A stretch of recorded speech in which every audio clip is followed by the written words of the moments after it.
पवार आणि विजय शिवतारे यांच्यातील वादासंदर्भातील बारामतीमध्ये अजित पवारांना विजय शिवतारेंचा विरोध हा कायम आहे। मुख्यमंत्र्यांनी तोडगा काढण्याचा प्रयत्न करून देखील शिवतारे हे अजित पवार यांच्या विरोधात ठाम आहेत। शिवतारेंकडून मतदारसंघामध्ये भेटीगाठी घेतल्या जात आहेत आणि अजित पवारांविरोधात प्रचार देखील सुरूच आहे। आपल्या समवेत विजय बापू शिवतारे आहेत। बारामती लोकसभेतून आपण अपक्ष लढणार हे जाहीर केल्यानंतर मुख्यमंत्र्यांच्या भेटी झाल्या।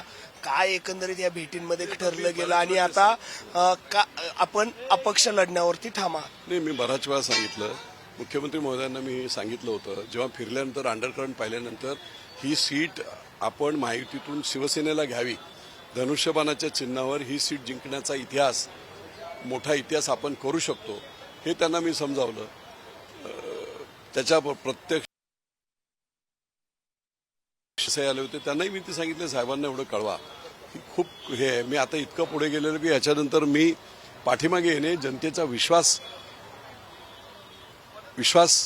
घालवणे ही माझ्यासाठी आत्महत्या होईल। राजकारणामध्ये राजकीय वैयक्तिक विश्वासार्हता हा खूप महत्त्वाचा भाग आहे। आणि मग दुसऱ्या बाजूने अपप्रचार चालूच होता राष्ट्रवादीचा।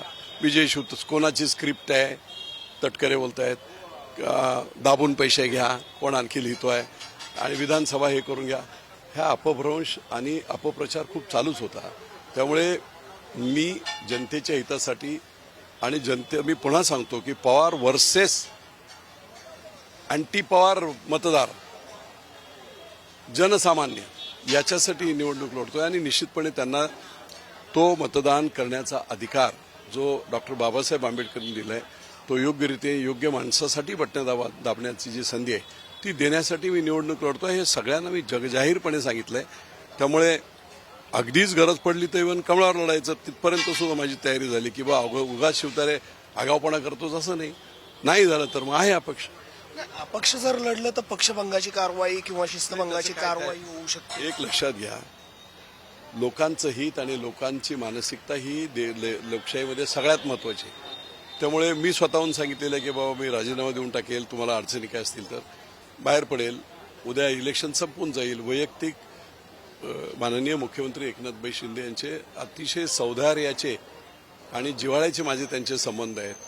निवडणुकीमुळे काय ते ठीक आहे, काय अडचण आली बाजूला झालो, परत निवडून आलो किंवा जे काय ताबडतोब पुन्हा आहे त्यांच्याकडे। एकंदरीत जर ह्या संपूर्ण परिस्थितीचं जर पाहिला तर महायुतीतीलच आपण घटक पक्षाच्या असल्यामुळे याचा फायदा विरोधकांना होण्याची शक्यता आहे। सुप्रियाताईंना याचा फायदा होताना दिसेल, तो मतदारांना एक मिनिट, सुप्रियाताईंना फायदा बिदा काय होणार नाही, मी 100% मी जिंकणार आहे। हे जे अपप्रचार चाललाय ना की विजय शिवतारे आल्यामुळे सुप्रियाताईंना फायदा होईल, उलट सुप्रियाताईंचा होणारा फायदा, अजित पवारांच्या विरुद्ध असणारी प्रचंड नाराजी म्हणून दगडापेक्षा वीट मऊ म्हणून अजित पवार नको म्हणून जी मानसिकता मतदारांची होती सुप्रियाताईला मतदान करण्याची, तो तिसरा पर्याय निर्माण केल्यामुळे मी त्यांना मदत करत नाही। उलट त्यांना जी सहानुभूती मिळणार होती, 15 वर्ष काही काम न केल्यामुळे जो राग होता लोकांचा, तो जो असताना देखील दगडापेक्षा वीट मऊ म्हणून तुम्हाला त्यांना जी मतं मिळणार होती ती बरोबर माझ्याकडे। आपण आता लोकसभा लढण्यावरती ठाम आहात, आपण लढणार?